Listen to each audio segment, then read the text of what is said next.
کوئی بلال سے پوچھے، کوئی خبیب سے سمجھے۔ کوئی بلال سے پوچھے، کوئی خبیب سے سمجھے، سزائے الفت سرکار کا مزہ کیا ہے؟ سزائے الفت سرکار کا مزہ کیا ہے؟ نبی کونین صلی اللہ تعالی علیہ وسلم بعثت کے بعد 3 سال اعلانیہ تبلیغ کے بجائے اپنے دعوتی سرگرمیوں کو خاص لوگوں تک محدود رکھا۔ اس میں ایسی ہستیاں مشرف باسلام ہوئی کہ جن کے ذرّی کارناموں سے ملت اسلامیہ کی تاریخ کے صفحات جگمگا رہے ہیں۔ بے مثال صلاحیتوں، بے مثال ہستیوں نے اسلام اس وقت قبول کیے جبکہ اسلام کے بیت المال میں ان کو دینے کے لیے 1 درہم بھی نہ تھا۔ مسلمانوں کی بے کسی، بے بسی کا عالم یہ تھا کہ مشرکین مکہ ان پر ظلم و ستم کے پہاڑ توڑتے تھے، لیکن یہ اف نہ کہہ سکتے تھے۔ ان مشکل حالات میں اسلام قبول کرنے والے صدیق اکبر جیسے زیرک و دانا، عمر جیسے مدبر و بہادر، عثمان جیسے غنی و فیاض، مولا علی جیسے شیر دل بہادر اور علم و حکمت کے نیر اعظم، حضرت سعد و ابو عبیدہ جیسے سپہ سالار و فاتح تھے، لیکن 3 سال تک اسلام کی تبلیغ خاموشی سے کرنے کے بعد اب وہ وقت آ گیا تھا کہ اس دعوت توحید کے دائرہ کو مزید وسعت دی جائے۔ مشیت الہی جبریل امین کو بارگاہ رسالت میں بھیجا، آیت مبارکہ لے کر۔ آیت مبارکہ میرے آقا نبی کریم صلی اللہ علیہ وسلم پر نازل ہوئی، وَأَنذِرْ عَشِيرَتَكَ الْأَقْرَبِينَ کہ محبوب آپ اپنے قریبی رشتہ دار کو ڈرائیں۔ اس حکم خداوندی کی تعمیل ضروری تھی، لیکن یہ کام کوئی آسان نہیں تھا۔ کفر و شرک کے خوگر معاشرہ میں ان لوگوں کو دعوت توحید سنانا جو 100 سال سے پتھر کے بنے ہوئے اندھے بہرے بے جان بتوں کے پوجا کے متوالے تھے، ان بتوں کی آن بان کے لیے اپنی جان مال کی قربانیاں پیش کرنا، اپنی جان کی بازیاں لگانا، وہ اپنے لیے سعادت کا سرمایہ سعادت سمجھتے تھے۔ لیکن ایسے لوگوں کو دعوت توحید سنانا تھا، ایک اللہ رب العزت کا حکم سنانا تھا، ایک وحدہ لا شریک کی طرف سب کو بلانا تھا۔ میرے آقا نبی کریم صلی اللہ علیہ وسلم پر جب یہ آیت مبارکہ نازل ہوئی، وَأَنذِرْ عَشِيرَتَكَ الْأَقْرَبِينَ کہ محبوب آپ اپنے قریبی رشتہ داروں کو ڈرائے۔ نبی کونین صلی اللہ تعالی علیہ وسلم اللہ کا حکم سنتے ہی عرب کے رسم و رواج کے مطابق صفا پہاڑی پر چلے گئے اور وہاں سے پکارے، یا صباحا، میری فریاد سنو، میری فریاد سنو۔ عرب کے لوگ، قریش قبیلہ اور دوسرے قبائل کے لوگ صفا پہاڑ کی طرف چلے، جس سمت سے آواز آ رہی تھی، تاکہ پتہ کرے کیا معاملہ ہے۔ جو خود نہ جا سکا حالات معلوم کرنے کے لیے اپنے نمائندہ کو بھیجے، تاکہ اس سے حالات معلوم ہو جائے، حالات سے آگاہ ہو جائے۔ جب وہاں پہنچ گئے، میرے آقا نبی کریم صلی اللہ علیہ وسلم نے کہا کہ اے لوگو، اگر میں تم سے کہوں کہ اس پہاڑ کے پیچھے سے تم پر دشمن حملہ کرنے والا ہے، کیا تم اسے مان لو گے؟ سب نے کہا ہاں، اس لیے کہ آپ کبھی جھوٹ نہیں بولتے ہیں، آپ صادق و امین ہیں۔ میرے آقا نبی کریم صلی اللہ علیہ وسلم اپنے کو پہلے منوائے، اپنی ذات کو منوائے کہ دیکھ لو تم ہمیں صادق و امین مانتے ہو، لیکن اب سنو، میں تمہارے پاس پیغام لے کر آیا ہوں۔ میرے آقا نے ارشاد فرمایا، یا بنی کعب بن لؤی انقذوا انفسکم من النار، یا بنی مرہ بن کعب انقذوا انفسکم من النار، یا بنی عبد ہاشم انقذوا انفسکم من النار، یا بنی عبد شمس انقذوا انفسکم من النار، یا بنی عبد شمس انقذوا انفسکم من النار۔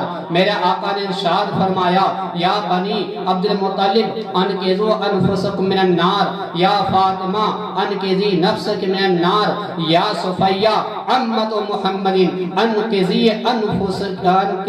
نفسک من النار، فإنی لا املک لک من اللہ شیئا الا ان تقول لا الہ الا اللہ، کہ اے بنی کعب بن لؤی، تم اپنے آپ کو آگ سے بچا لو۔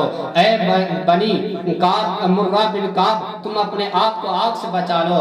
اے بنی ہاشم، اے میرے خاندان والے، اے بنی ہاشم، اپنے آپ کو آگ سے بچا لو۔ میرے آقا نے ارشاد فرمایا، اے بنی عبد مناف، تم اپنے کو آگ سے بچاؤ، جہنم کے عذاب سے بچا لو، جہنم کے عذاب سے بچا لو۔ اے بنی عبد شمس، تم اپنے آپ کو آگ سے بچا لو۔ اے بنی عبد المطلب، اپنے آپ کو آگ سے بچاؤ۔ اے فاطمہ، تم اپنے آپ کو آگ سے بچاؤ۔ اے محمد، اے میری پھوپھی صفیہ، تم اپنے آپ کو آگ سے بچا لو، اس لیے کہ میں تمہارے لیے اللہ کے مقابل کسی چیز کا مالک نہیں ہوں، الا ان تقولوا لا الہ الا اللہ، مگر یہ کہ تم کہو لا الہ الا اللہ۔ ان بتوں کی پوجا کو چھوڑ کر ایک اللہ رب العزت کی طرف آ جاؤ، ایک وحدہ لا شریک کو مانو، جو تمہارا خالق ہے، جو تمہارا رازق ہے، تمہارا پیدا کرنے والا ہے، تمہیں روزی دیتا ہے، تمہیں کھلاتا ہے، تمہیں پلاتا ہے۔ اس وحدہ لا شریک کی عبادت نہ کرو، اے وحدہ لا شریک ہی تمہارا معبود ہے۔ وہ لا الہ الا اللہ محمد رسول اللہ تم پڑھو، تم اللہ رب العزت کی عبادت کرو، وہی تمہارا مالک ہے، اسی نے پیدا کیا ہے۔ یہ بے جان بت تمہارے کچھ کام نہیں آئیں گے۔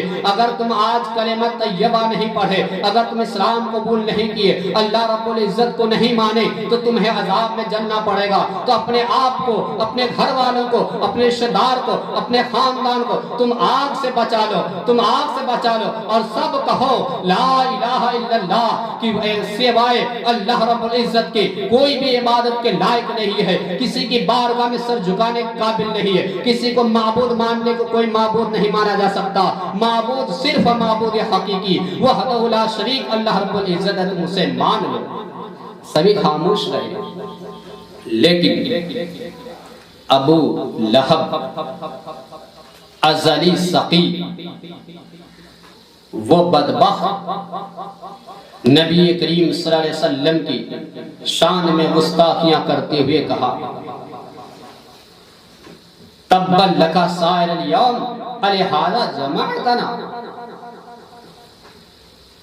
کہ محمد صلی اللہ علیہ وسلم، کیا آپ ہمیں اسی لیے جمع کیے تھے؟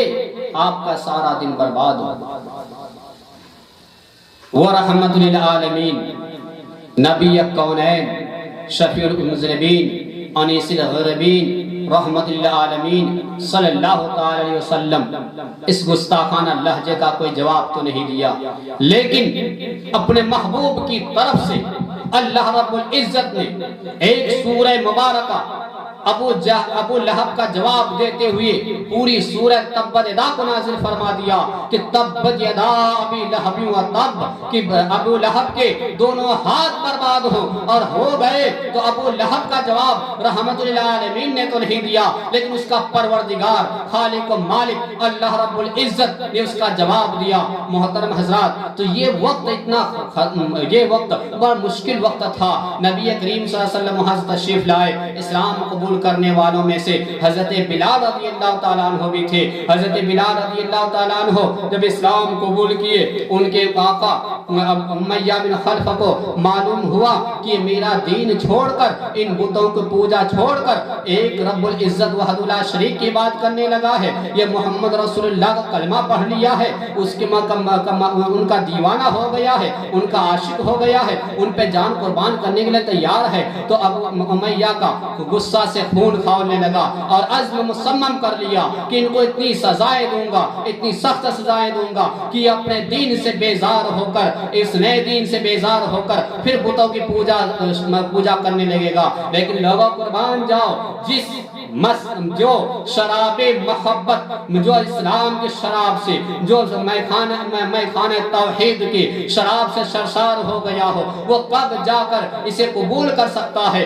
کب وہ اپنے دین چھوڑ سکتا ہے؟ امیہ نے ان کے گلوں پر رسیاں ڈال کر ان بے آواروں لڑکوں کے حوالے کر دیتا تھا۔ وہ بے شعور لڑکے اتنی زور سے رسیاں کھینچتے تھے، حضرت بلال رضی اللہ تعالیٰ عنہ کو گلی کوچوں میں گھماتے تھے کہ ان کی گردن پر سخت خراشیں آ جاتی تھی، لیکن وہ اس میخانہ توحید کا مستانہ وہ جھوم جھوم کر احد کی صدائیں لگاتا تھا کہ لوگوں تم چاہے جتنی سزا دے دو، لیکن میں اسلام سے پھرنے والا نہ ہوں۔ ایک بار سیدنا بلال رضی اللہ تعالیٰ عنہ کو ریتیلی زمین پر لٹا کر ان کے سینے پر بھاری پتھر رکھ دیا تھا، وزنی پتھر رکھ دیا تھا، احد کی صدائیں لگا رہے تھے۔ حضرت صدیق اکبر ادھر سے جا رہے تھے، انہوں نے سوچا ان کو چھوڑایا جائے، اس سے لیا جائے۔ مختصر یہ ہے کہ حضرت صدیق اکبر رضی اللہ تعالیٰ عنہ حضرت بلال کو خرید لیے، اور خریدنے کے بعد ان کو آزاد کر دیے۔ تو منہ مانگا دام دے کر خریدے تھے۔ ان لوگوں نے مشرکین مکہ کہنے لگا ہو سکتا ہے کہ صدیق اکبر پر بلال کا احسان رہا ہو، اس لیے وہ اسے آزاد کیا ہے۔ لیکن ان خلوص پر، ان کی نیت پر شک کرنے والے مشرکینوں کا جواب دیتے ہوئے رب نے فرمایا وَمَا لِأَحَدٍ عِندَهُم مِّن نِّعْمَةٍ تُجْزَىٰ إِلَّا ابْتِغَاءَ وَجْهِ رَبِّهِ الْأَعْلَىٰ۔ کہ اے لوگوں سنو، تم سمجھتے ہو کہ بلال کا احسان صدیق اکبر پر ہے اس لیے اسے آزاد کیا ہے خرید کر؟ ہرگز ایسا نہیں، بلکہ یہ تو وہ شخص ہے جو اللہ کی رضا کے لیے کرتا ہے۔ وَمَا لِأَحَدٍ عِندَهُم مِّن نِّعْمَةٍ تُجْزَىٰ، کہ صدیق اکبر پر کسی کا کوئی احسان نہیں ہے کہ جس کا بدلہ دیا جائے، بلکہ صرف یہ بجوز اس کے کہ وہ اللہ رب العزت کی رضا، اس کے خوشنودی کا طلبگار ہے۔ اسی رضا الہی کو چاہتے ہوئے حضرت بلال کو آزاد کیا ہے۔ بلال کو کتنا مزہ آ رہا تھا اس سزاؤں پر جو امیہ اسے دے رہا تھا، اس لیے شاعر نے کہا ہے کوئی بلال سے پوچھے، کوئی خبیب سے سمجھے، سزائے عشق کی، سزائے الفت سرکار کا مزہ کیا ہے۔ Thanks for watching. Don't forget to like the video. And don't forget to subscribe.